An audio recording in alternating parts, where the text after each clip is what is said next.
Students have the opportunity to practice welding in Mr. Harb's welding classes. I've been the welding teacher here at Northwest for about 9 years now. I've been doing it all 3 years now, but before class I've been welding, and then here at school I started welding and learned different types of welds. Other things that are interesting about welding is taking raw metal and putting it together to create a project and take it home and be able to see it.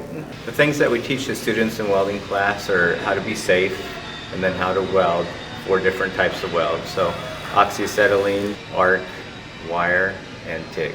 So in welding 1 we learn all the different types of welds, and then in welding 2 we just kind of pick what type of weld we want to do and then do all of our different projects and pick out kind of what we want to do. Skills that students learn in welding class would be how to use those skills in an environment that would allow them to weld and create a project.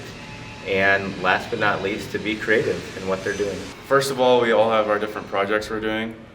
We just have a different project for every week, and then Mr. Hard makes sure we're doing them every day, and then as soon as we're done with that project, we just start doing another one. First of all, get their personal protective gear on, and then find the metal that they want to use to weld that day, clean it, and then take it into a welding booth, set their welder up, and then weld it, and then clean it, and then put it back to where it's supposed to be. Students interested in welding can sign up in the counselor's office.